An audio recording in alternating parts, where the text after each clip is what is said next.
Hello, how you doing? Welcome back to the channel. So Eddie Jones is the new Wallabies coach. I did a video on the channel yesterday where I reacted to the news. It was me pretty bleary-eyed in the morning waking up to the news that Eddie Jones had replaced Dave Rennie, who was sacked. So 24 hours on, I've had a little bit more time to think about that appointment and a lot of the reasons why it makes sense. Whatever you think of Eddie Jones, and he is a figure that splits opinion, I think from a Rugby Australia point of view, it's an appointment that makes sense. But Dave Rennie, maybe he's been harshly treated as well. So if you are new here, please do subscribe to the channel. Always really appreciate any support there. But most importantly, drop a comment down below, particularly if you're a Wallabies fan. I want to hear from you. What do you make of this appointment? My gut instinct is it's not going to go down that well down under. I could be wrong, but that's my gut instinct. So let me know in the comments down below and let's get into it.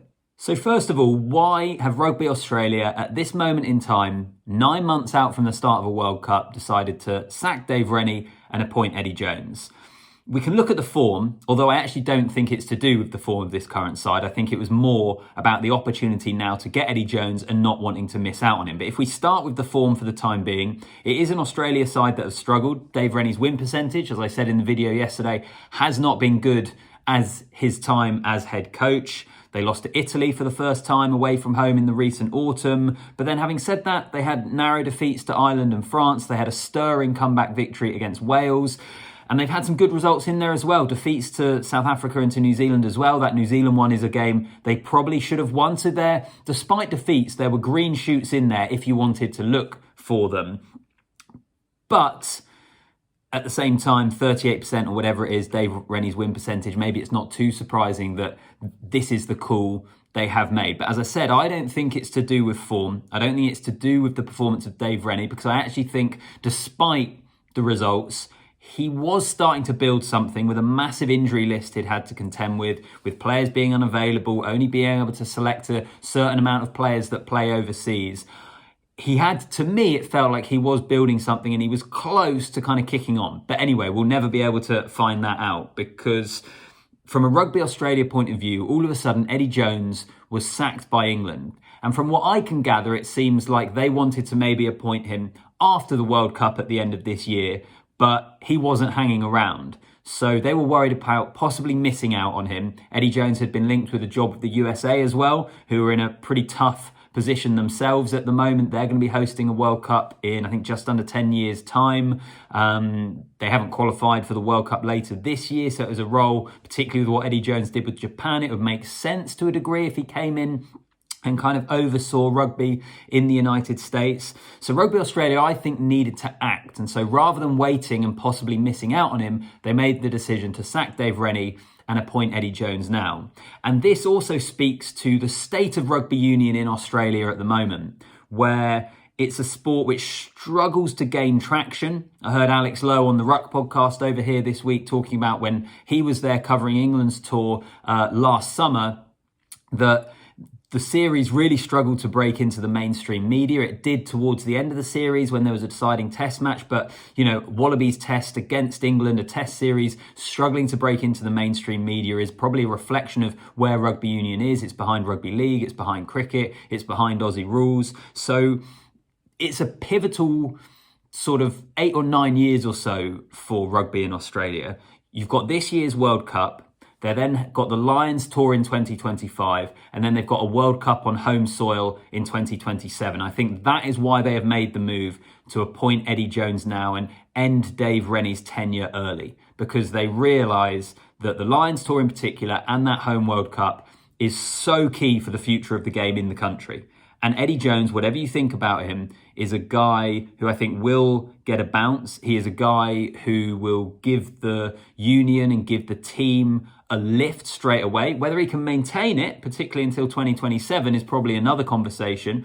But he is someone that I think will improve that side. And also he is someone which will get eyeballs on the game. He's someone that will be controversial. He's someone which will shake up the current status quo in rugby in Australia. So look, there are a lot of reasons you can look at that and say, well, it makes sense. You think particularly that Lions tour now, Eddie Jones, who reportedly wanted the Lions job himself at one point and didn't get it, now coaching against the Lions for his home country. the storylines are incredibly interesting. And even this World Cup later this year, where you've got Steve Borthwick, Eddie Jones's protege, you've got Warren Gatland back in the fold, you've got Razzie Erasmus over there on one side of the draw, Michael Cheika for Argentina. All of a sudden, there is real interest in who all these coaches are. And I think Eddie Jones, look, again, whatever you think of him, his involvement in the game, I think makes it more compelling.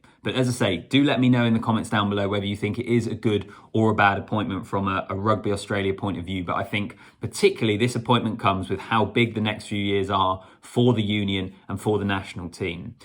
But also I wanted to ask the question of why has Eddie Jones taken this role? Now, on the one hand, he wants to be closer to family. I think that's something he's spoken about before, of not being able to see his family as often when he's been coaching in England and coaching in Japan and overseas. So from that point of view, from a personal point of view, it makes an awful lot of sense.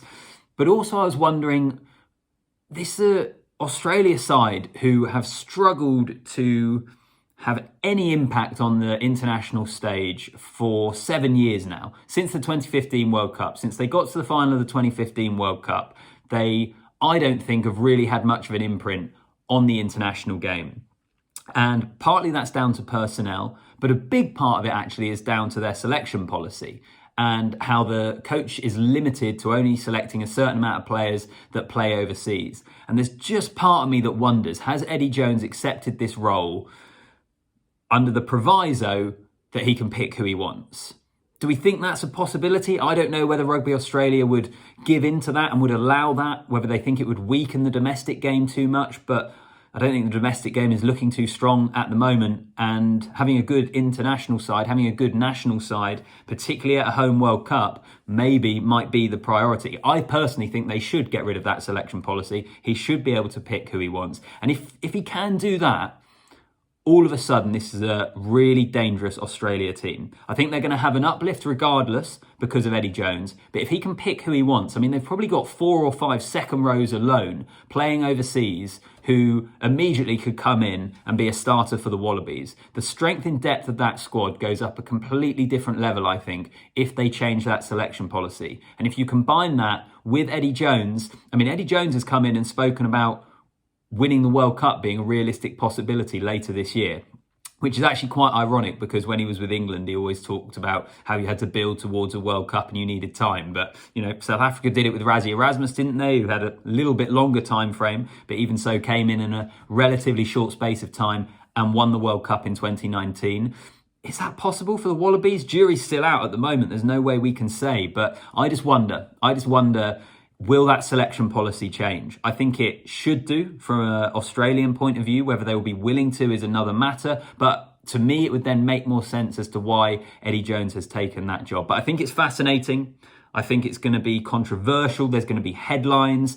Him against England potentially in a quarter-final of a World Cup could be awesome. It would be absolutely box office. Can you imagine the headlines that will be written for that one? So there's loads of stuff to get into with it. But those are some of my kind of thoughts on it. I think it is mainly happened now because Australia didn't want to miss out on him in case they waited towards the end of the World Cup and then it'd already been taken by the USA or a team in Japan or whatever it may be. And he doesn't see himself as an assistant anymore. So him coming in and working alongside Dave Rennie was no longer an option. Dave Rennie, by the way, I still think is a really, really good coach. I actually don't think his reputation has been damaged by this. As I said at the start of the video, I think you could start to see him building towards something. And I think we'll see him maybe not necessarily in an international head coach job right away, but certainly in a pretty high profile job in the domestic game, whether it's in Europe or wherever that may be. I think he will be absolutely fine. So I'll be interested to see where he ends up. As I say though, subscribe to the channel if you are new here and drop a comment down below. What do you make of the various different points I've gone through in this video? And in particular, are you a Wallabies fan? And if so,